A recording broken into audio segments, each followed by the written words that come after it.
Well, hello again, students at Spring Lake Village. This is Nick. It is Friday, the 21st of August, and we're now on lecture 3 in our 4-part series on the rise of the East India Company. Now, you may have noticed I changed the title of this week's lecture.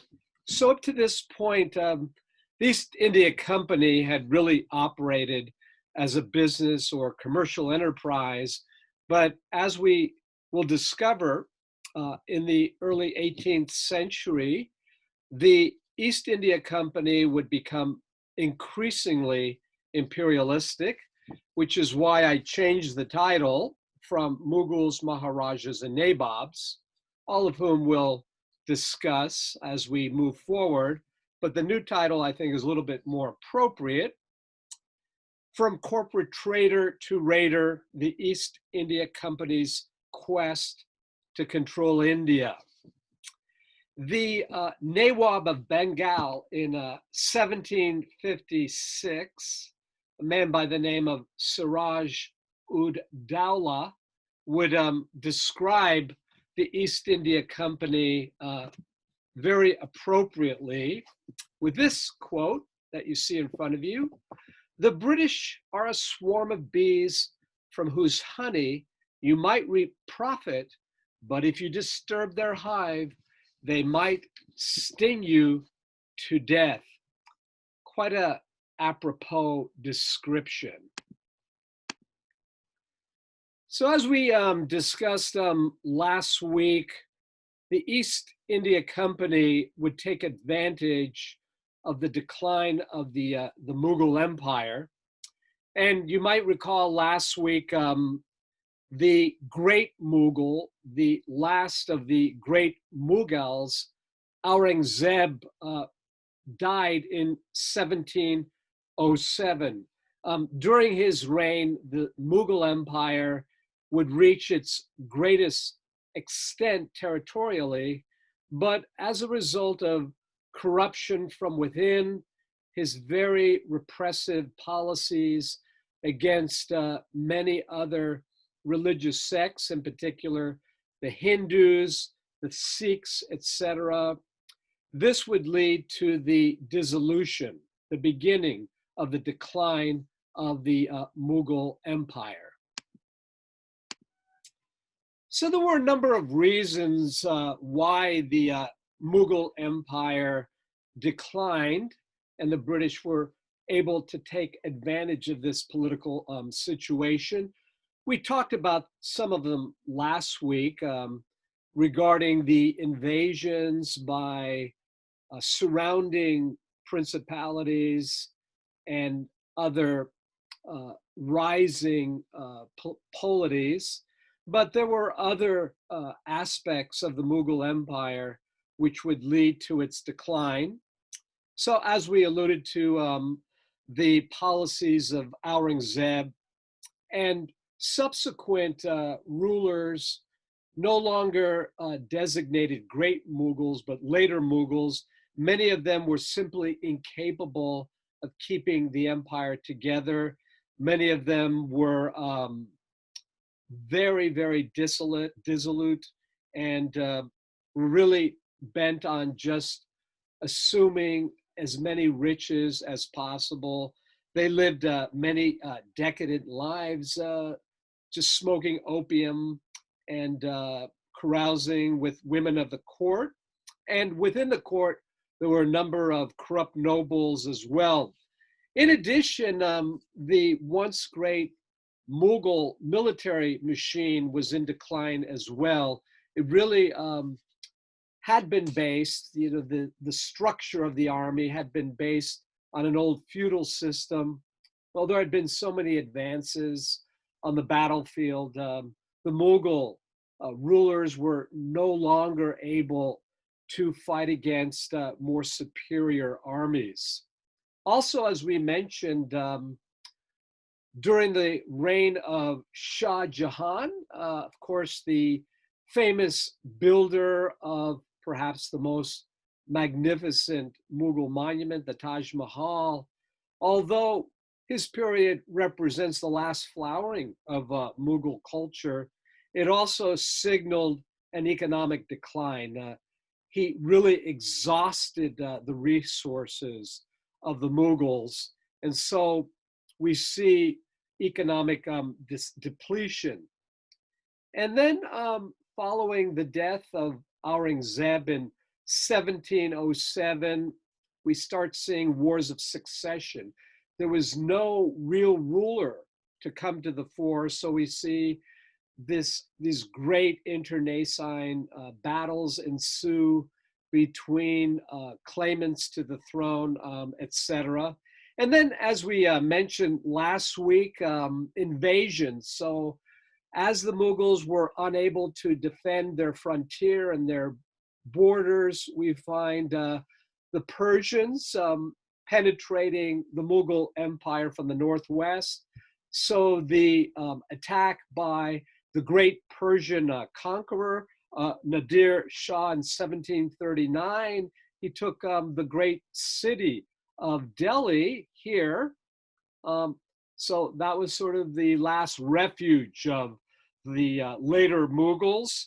And farther to the south, the Marathas, even though they did not want to replace the Mughal emperors, they did want to expand their territory at the expense of the declining fortunes of the Mughal emperors.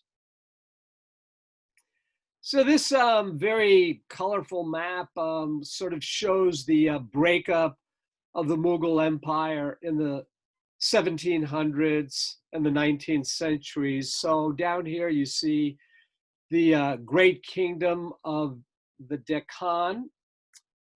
This week we're going to be sort of examining hostilities and wars that take place in this region in the southeast part of India, this region called the Carnatic.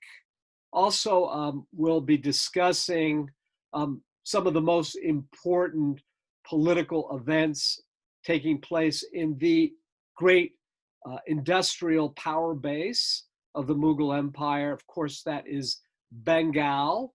Here's the Maratha Confederacy in the Deccan Plateau. Later, we'll talk about the Kingdom of Mysore. That'll be next week.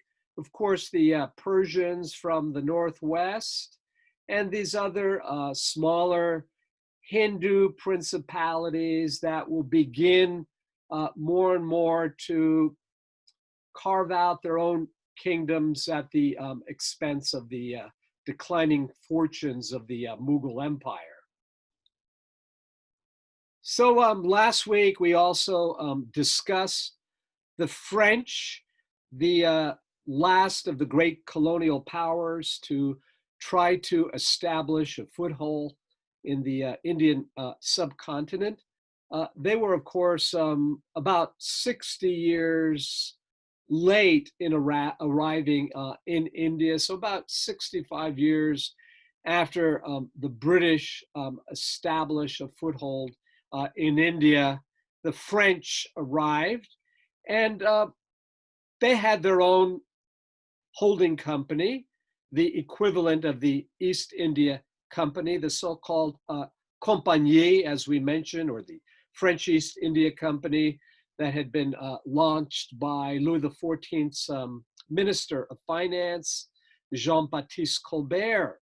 And we discussed the establishment of their trading posts at Mahé down here. So if you look here, Mahé and Yanaon. Also, way down here in the southwest area of the Indian Ocean, just west, east of Madagascar, the island of Mauritius was an important French colony. But of course, its most important trading post, located on the southeast side of India, Pondicherry, was established in 1674. and it was located about some 85 miles south of the important British trading post of Madras. So the French, as I mentioned, would become the major power to go up against the British in their efforts to expand their power base. And again, this is against the backdrop of the declining Mughal Empire in the first quarter of the 18th century. And I should mention that the Mughal rulers would continue to rule, but in name only, until 1857-58, when the British crown would assume complete control over the Indian subcontinent. So in the early 18th century, we find both the British East India Company and the French East India Company continuing to expand their commercial interests. Sorry for that little typo there, just noticed that. For the most part, both of these companies, although they did sort of operate differently, and that was as a result of the way each of them were administered, they were in pretty good terms with one another. We don't find this sort of aggressive, militaristic expansion. It wasn't really noticeable in the opening years of the 18th century. But then things will begin to change as a result of explosive continental wars, in particular, the War of the Austrian Succession, and then the so-called 7 Years' War, and then wars between the colonial powers of Britain and France in North America, so the French and Indian War.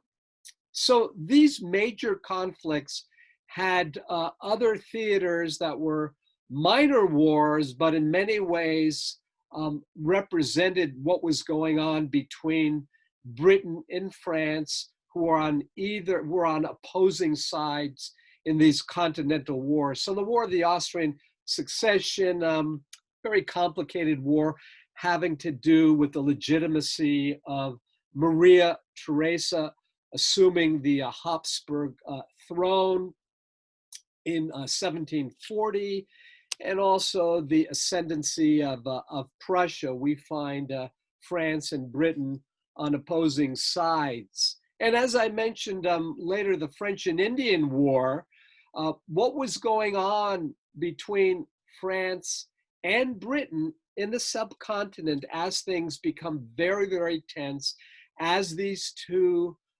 powers vie for control, become much more imperialistic in their ambitions.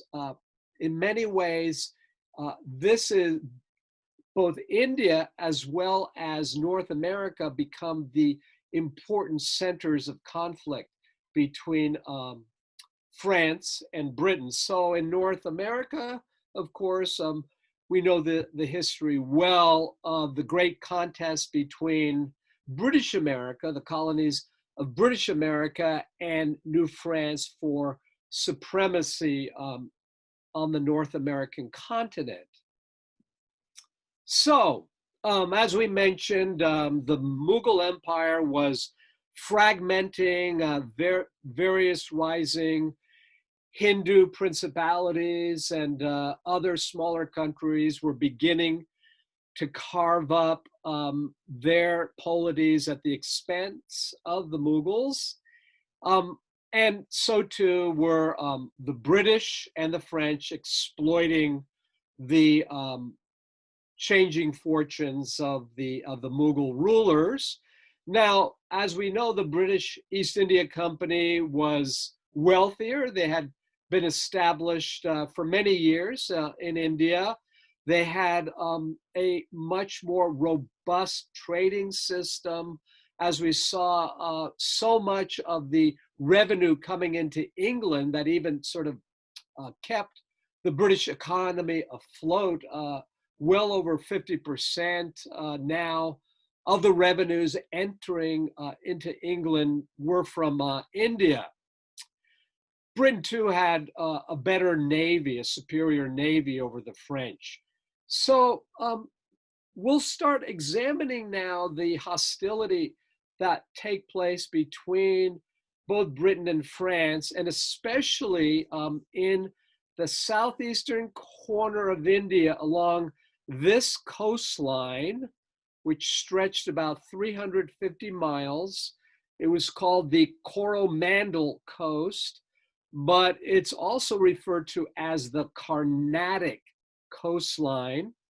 And it was ruled, well, the real ruler was the Prince of Hyderabad, but the Nawab of Carnatic, India, also held sway as well. He was given effective control over this region, but this is the area that we're going to be discussing today.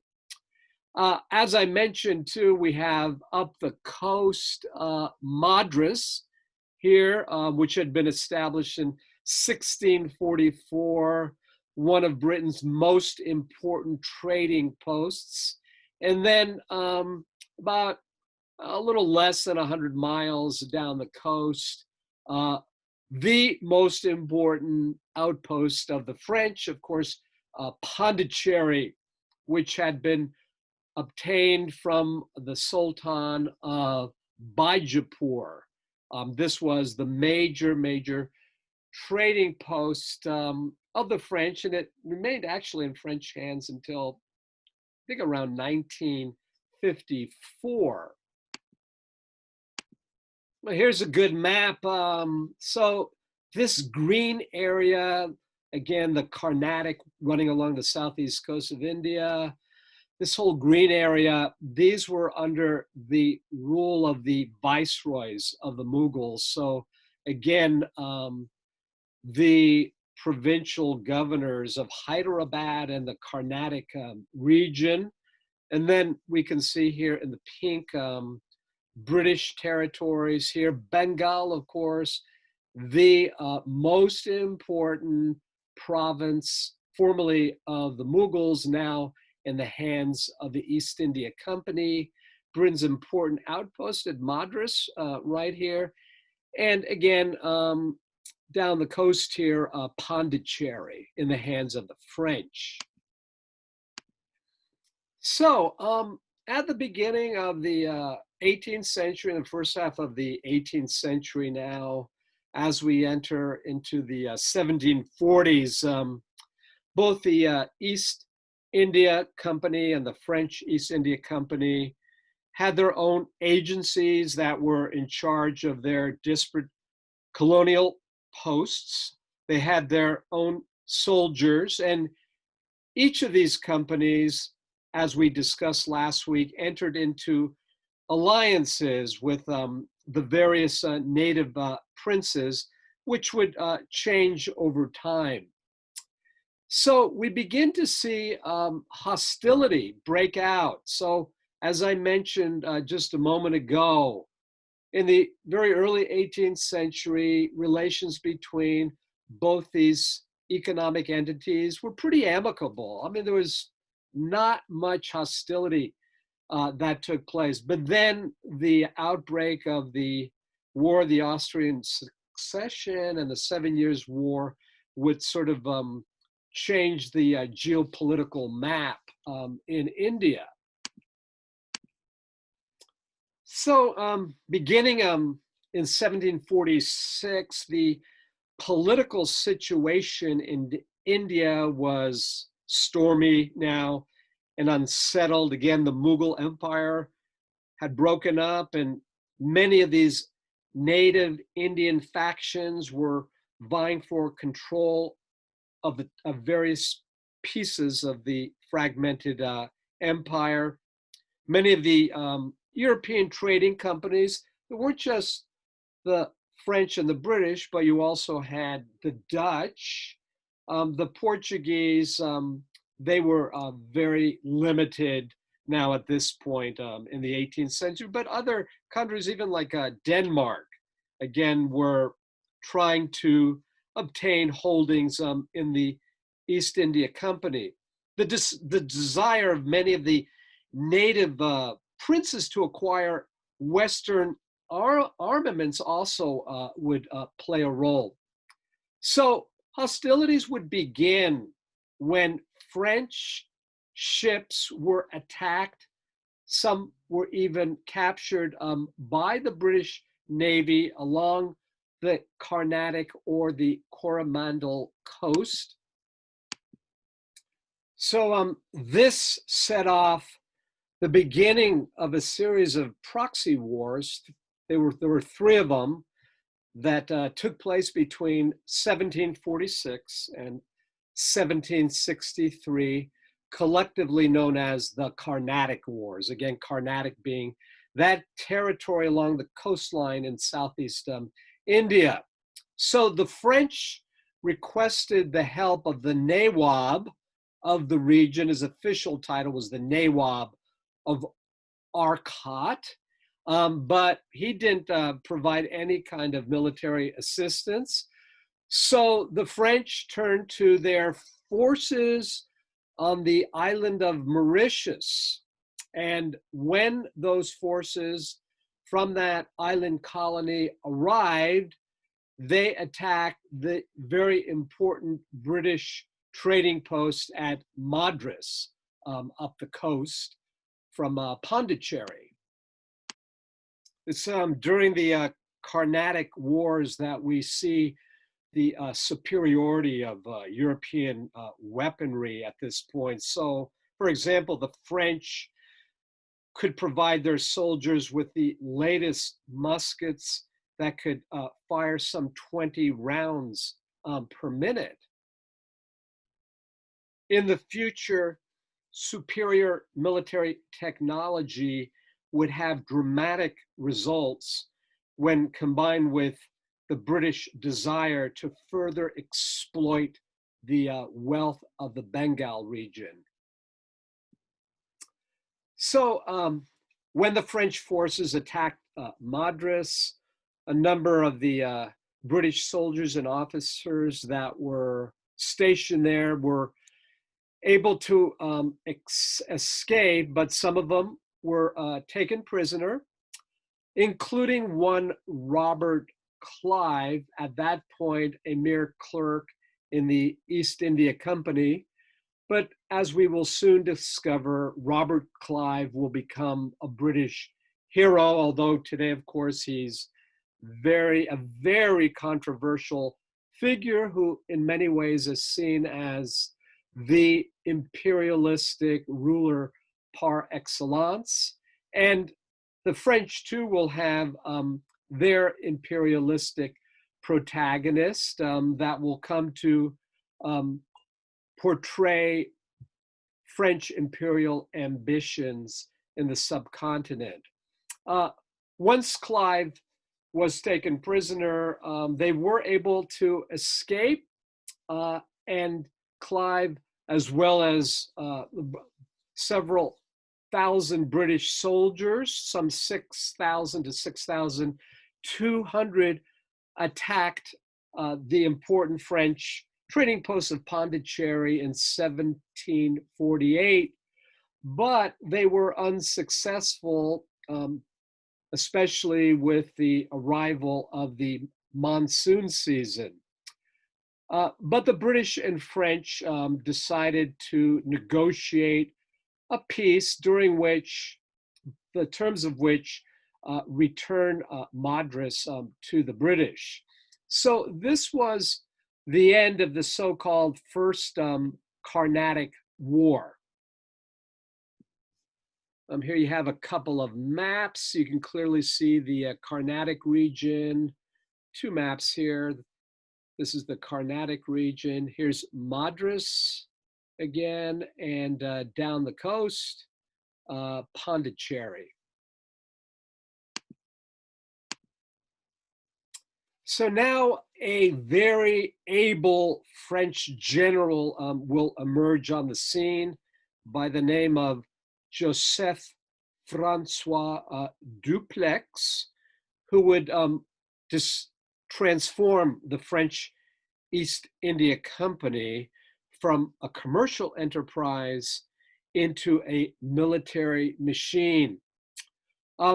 He had already been in India for a number of years, but in 1742, he assumed the governor generalship of Pondicherry. In effect, he controlled all the French East India Company's trading posts. Dupleix early on understood the importance of understanding every aspect of Indian culture, power relationships. He wanted to learn everything he could about the various rulers, princes, nawabs of the region. And so he learned to mingle very freely in the affairs of native princes and very much believed the importance of gaining the sympathy of various native princes, including the various nawabs, effectively viceroys of the great Mughal. Like many of the officers of the British East India Company, he became totally immersed in the Indian way of life, from adapting their customs, learning a number of the local languages, wearing Indian dress. By skillful and patient diplomacy, he gained a complete knowledge and the game of intrigue, because his major purpose was to establish truly a French empire in the Indian subcontinent. So Dupleix, then very familiar with the Indian ways, would embark on meddling in Indian local affairs to a level unprecedented by any former European power. So he learned diplomacy and the art of intrigue, and he was able to exploit age-old rivalries among various princesses to form alliances with those rising rulers who wanted to destroy the East India Company. Just like the British East India Company recruited locals to become part of their military force, the famous sepoys, so too did Dupleix recruit local Indians to become part of the French military. As I mentioned, he was a man of remarkable energy and charisma as well. So during sort of the next phase of the Carnatic Wars, we find Dupleix supporting the ambitions of Chanda Sahib to become the new Nawab of the Carnatic. The British East India Company supported his rival, one Muhammad Ali, and this precipitated the so-called Second Carnatic War in 1751, which in many ways was kind of the private war of Dupleix himself, something he himself launched. But in the end, it was for nothing, and the French government incurred just a huge loss.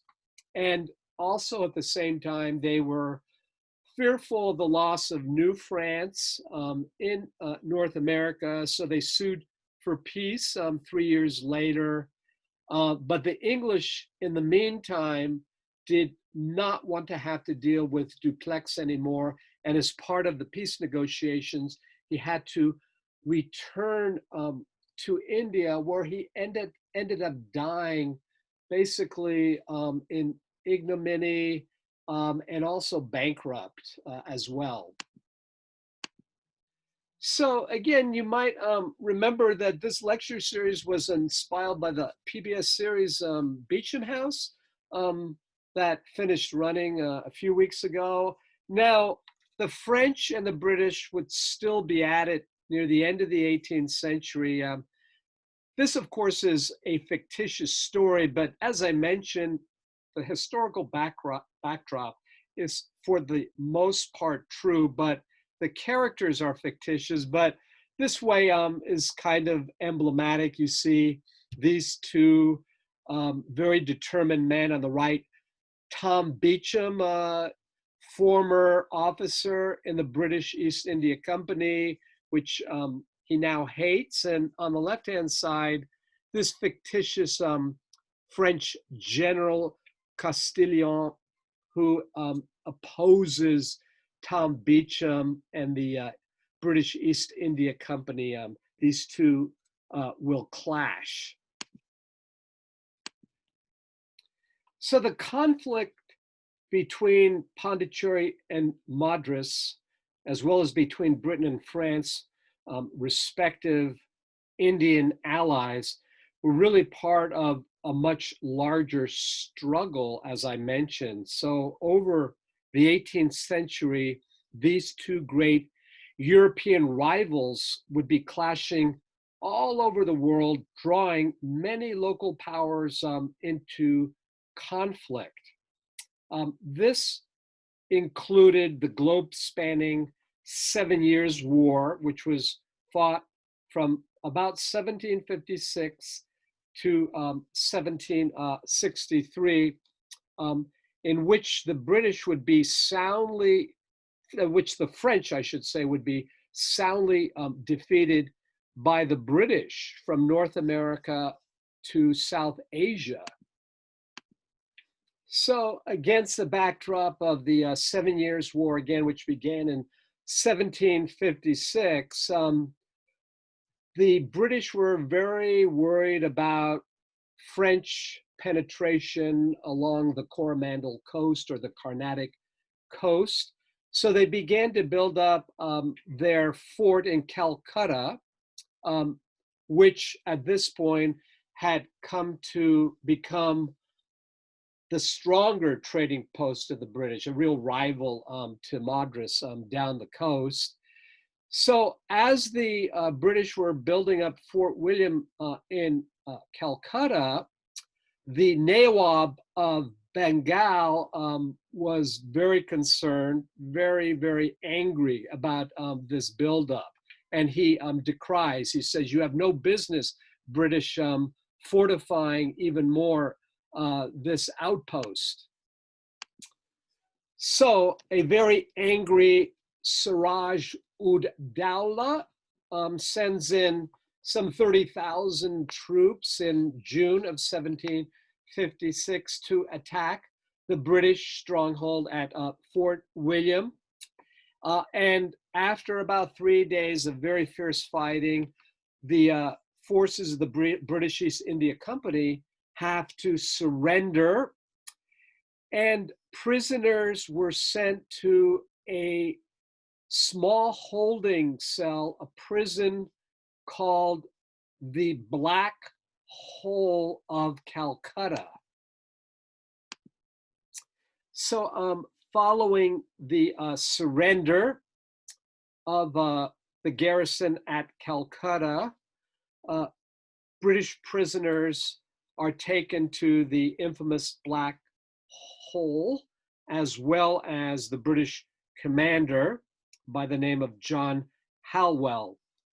There were about 146 captives, although this number has been contested already beginning in 1915 or so. Purportedly, well, it was in fact only 18 by 14 feet in length, and the only source of light and fresh air was a small window.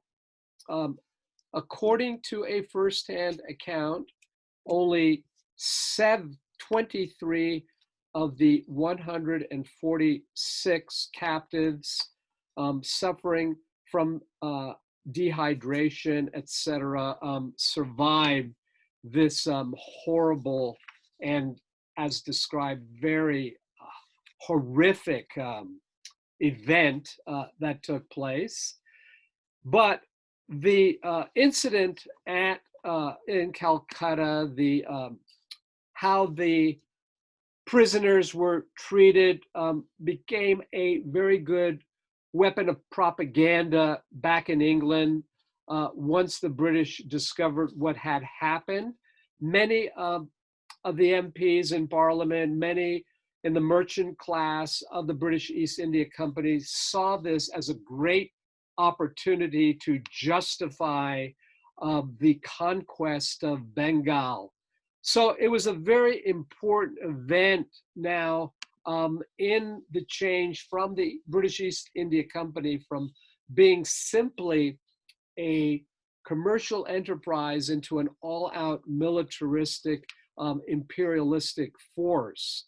So the Indian rulers, you know, because they could no longer guarantee safety for the British subjects of the EIC, said, well, we now will bring down our own army and crush any kind of opposition now under the authority of the British Crown.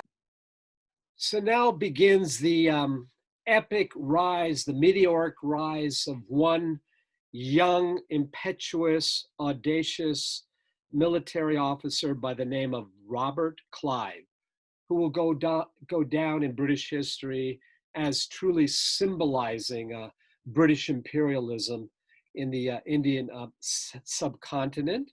And he would be given command to retake the trading posts at Calcutta in August of 1756, and he would arrive in January of 1757 with some 1,500 Indian recruits, the sepoys, as well as some 100 British infantry. The Nawab of Bengal was forced to restore the EIC's privileges, etc., and allow the British East India Company to refortify its trading post at Calcutta. And at this point now, Siraj would find himself the center of British East India Company intrigue when Robert Clive now would sponsor a new ruler of Bengal, a new Nawab, I should say, by the name of Mir Jafar, an older man who would be easy to control and who was very willing to betray his ruler, Siraj ud Dawla. Robert Clive very much understood that he was, at this point, the man of the hour. He said, I flatter myself that this expedition, he was referring to the Calcutta engagement, will not end with the retaking of Calcutta only, and that the company's estate in these parts will be settled in a better and more lasting condition than ever. So we find Robert Clive intriguing and establishing negotiations with Mir Jafar, who will become the new Nawab of Bengal. It's a secret meeting in which all sorts of bribes. There's some other secret players who will form an alliance and betray Siraj al-Dawla once the British East India Company goes up against them, engages them, and Mir Jafar then will ostensibly become the new Nawab of the Bengal region. So the forces of Siraj ud Dowlah, the Nabob of Bengal, would engage the forces of the British East India Company on the 23rd of June, 1757. And this famous engagement, called the Battle of Plassey or Palashi, goes down in British history as the moment in which the British East India Company will truly establish itself as an imperial power in the subcontinent. So Siraj commanded an army of about 50,000, including about 16,000 cavalry officers. He had about 50 field guns, as well as a number of officers on loan from the French. Robert Clive's army was about 3,000 strong, with about 2,100, of which 2,100 consisted of Indian sepoys. Of the British, it included the 1st Madras European Regiment. So the outcome of the famous Battle of Plassey was already kind of a fait accompli. Already it had been predetermined as a result of this sort of secret alliance with Siraj's general Mir Jafar. So during the battle, Mir Jafar, as well as some of his other commanders, simply did not engage against Robert Clive. They, as I mentioned, had already been bribed. Mir Jafar assumed now he would become the new Nawab of Bengal. So the forces of Siraj ud Dowlah were defeated, and now the British would begin their complete conquest of the very valuable region of Bengal. Here's a painting showing the famous Battle of Plassey. There were elephants that were part of the army of Siraj ud Dowlah. And as I mentioned, Mir Jafar betrayed his Nawab, and in the process would enrich himself, becoming the new Nawab of Bengal, though Nawab in name only. So Clive then put his puppet ruler, Mir Jafar, on the throne of Bengal, and Siraj was later found murdered. So as I mentioned, the famous Battle of Plassey was a watershed moment in the history of the British East India Company and in the history of India itself. It would begin the complete triumph of the British over the French and the establishment of British rule in India. So the Mughals would award now the British East India Company with the Diwani, which was the imperial administration for collecting taxes. This Diwani of Bengal that was given the EIC brought huge revenue to the coffers of the EIC, and very much would enrich both Robert Clive himself and many other officers who would be given the title of nabobs, kind of a corruption of the word Nawab.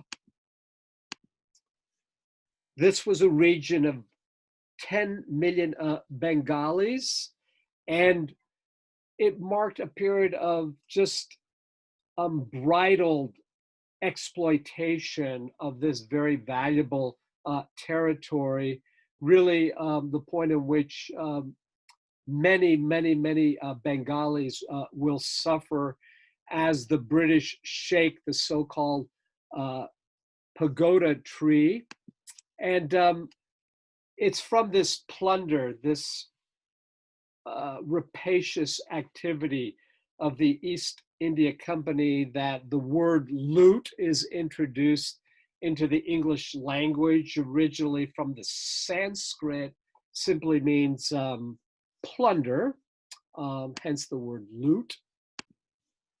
Clive himself would make himself well over 2 million, or I think 234,000 pounds, a huge amount, who would become one of the wealthiest men back in Britain. And as described by one chronicler at the time, Clive's winnings in 1757 was a story of personal enrichment, very much in the spirit of the Caribbean privateers who had first founded the company 157 years earlier. It was all about private fortunes for the officers and dividends for the company, about treasure rather than glory, plunder rather than power itself. Something in the order of 2.5 million pounds was given to the British East India Company between 1757 and 1765 as political gifts. Clive himself estimated the total payments as closer to 3 million. Consider that the average British nobleman was living on an income, yearly income of about 800 pounds. So 234,000 pounds is an incredible amount of money. The subsequent exploitation and plunder of the very rich territory of Bengal in no small way would spark Britain's industrial revolution and rapidly bring about the auto mechanization of the textile industry and the demechanization of Bengal. So now, as Britain opens up new markets throughout the world, it will rely on India providing it with its textiles, its tea, etc., at a great profit at the expense of the native. Here again is the territory of Bengal. Again, in the pink, these are the, this is the establishment of the British East India Company, but over the next several decades, the East India Company will expand all over the subcontinent. Next week, we'll be talking about events in Mysore, Hyderabad, and other territory of the subcontinent. As a result of the British East India Company's complete takeover of Bengal, India would lose its position as a manufacturer of very high goods. So many of its famed goods now became rather cheap. So we have raw materials like cotton and opium and indigo going to the markets of Britain. So Britain now will more and more manufacture at a low price many of these goods that are in demand. So we find really the deindustrialization of the region of Bengal, and many of the famed artisans and workers, weavers, dye makers, etc., were forced to accept very low wages. This in turn would lead horribly to famines, starvation, deprivation, and a number of famines, including the Great Famine of 1770. Very difficult to estimate how many people died in this region of 10 million. Estimates may be as high as 7 million. We know from some data that, especially in southern Bengal, perhaps upwards of 40, 50% of the population died as a result of the famine. But even in the midst of this horrific event, the East India Company was still collecting taxes and was increasing its land taxes on the locals. We do not see instances of it offering food relief for the starving Bengalis. And it's at this point that many in the East India Company made even greater fortunes, and they were hoarding foodstuffs and charging immense profits in the process. And a lot of this activity would go back, it would be reported back in England, where finally, at long last, Parliament would have to intervene. So back in England, many in Parliament want to investigate the activities of the East India Company. So many horrible reports were coming back that the British Crown really felt it was necessary now to intervene. We see many of these company men coming back, suddenly awash in wealth. As I mentioned, they would be given this sort of derogatory epithet name, the Nabobs, which is simply a corruption of Nawab, which is an Urdu word. You see here a political cartoon, or a number of political cartoons showing a lowly Hindu ruler giving away his last treasure to these nouveau riche, the new Nabobs. Not only did Parliament in 1772 want to investigate the activities of the East India Company, but also the finances of a number of these officers, in particular Robert Clive himself. How did he acquire such a massive fortune? At this point, he had already received knighthood. He had become a member of the House of Lords, and he was very embittered. I mean, he railed against Parliament and those accusing him of wrongdoing. So he became sort of an ignominious, lowly figure. And just 2 years after investigation took place, we find him taking his life. Meanwhile, Parliament would pass a regulatory act, and Parliament itself would effectively take control of much of the EIC's territory, as well as its monopoly on other trade that it conducted in the Far East in particular. But there was a further blow to the once thriving textile industry in Bengal, including a nearly 80% import tax on Indian cotton in order to protect the local British textile industry. So this week now, the real transformation of the British East India Company from simply an economic enterprise, more and more now becoming a true imperialistic enterprise as it expands its holdings in the East India continent.